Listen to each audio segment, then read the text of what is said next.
ეს ყოველად საზღვარი თავდასხმა იყო ბოროტების, შურისძიებისა და ტერორის გამოხატულება. ეს იყო დანაშაული მთლიანად ჩვენი ქვეყნის წინააღმდეგ. ეს იყო დანაშაული კაცობრიობის წინააღმდეგ. ყველა ამერიკელის ფიქრები ახლა დასავლეთ ვირჯინიის ეროვნული გვარდიის ამ სამხედროსა და მათ ოჯახებთანაა. ჩვენ ვლოცულობთ მათთვის. მათ დამიტკივილისა და გლოვის გარდა ჩვენ აღსავსენი ვართ სამართლიანი ბრაზით თავდასხმელებისადმი. როგორც ამერიკის შეერთებული შტატების პრეზიდენტს მე სრულად მაქვს უფლება უზრუნველყო, რომ ცხოველმა რომელმაც ეს სისაზაგლე ჩაიდინა, გადაიხადოს ყველაზე დიდი ფასი. შემიძლია განგიცხადოთ ჩემ ხელთ არსებული დადასტურებული ინფორმაციის საფუძველზე, რომ დაკავებული ეჭვმიტანილი არის უცხოელი, რომელიც ჩვენს ქვეყანაში ავღანეთიდან ჩამოვიდა.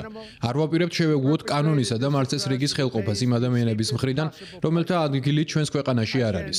ჩვენ უნდა გადავხედოთ თითოეული იმ უცხოელის საქმეს, რომელიც ჩვენს ქვეყანაში ავღანეთიდან ბაიდენის დროს ჩამოვიდა. მივიღებთ ყველა შესაბამის ზომას ნებისმიერი ქვეყნიდან, ნებისმიერი უცხოელის გასაძევებლად, რომელიც არც ჩვენ გვეკუთვნის და არც სარგებელი მოაქვს ჩვენი ქვეყნისთვის. თუ მათ ჩვენი ქვეყანა არ უნდათ, არ გჭირდებიან. ამერიკა არასდროს დაიჩოქებს და არასდროს დაიხევს ტერორის წინაშე.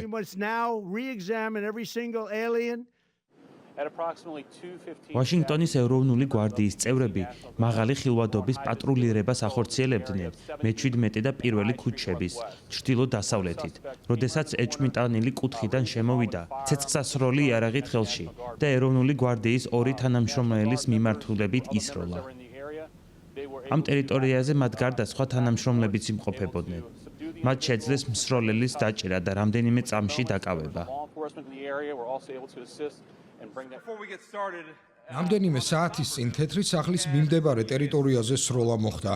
ჩვენ ჯერ კიდევ არ ვიცით სროლის მოტივი.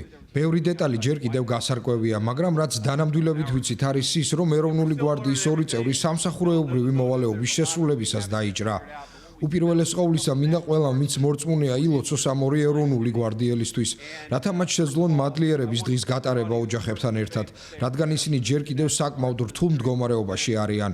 ეს ფაქტი არის სევდიანი შეხსენება იმისა, რომ ჯარისკაცები აქტიურ სამსახურში იქნებიან, სარეზერვო სამსახურში თუ ეროვნულ გვარდიაში, სწორედ ისინი არიან ამერიკის ფარი და ხმალი. ყველა, ვინც ამერიკის შეერთებული შტატების არმიის ფორმას ატარებს, მინდა პირადად გადაუხადო მადლობა იმისთვის, რასაც ჩვენი ქვეყნისთვის აკეთებენ. ღმერთმა დაალოცოს ისინი.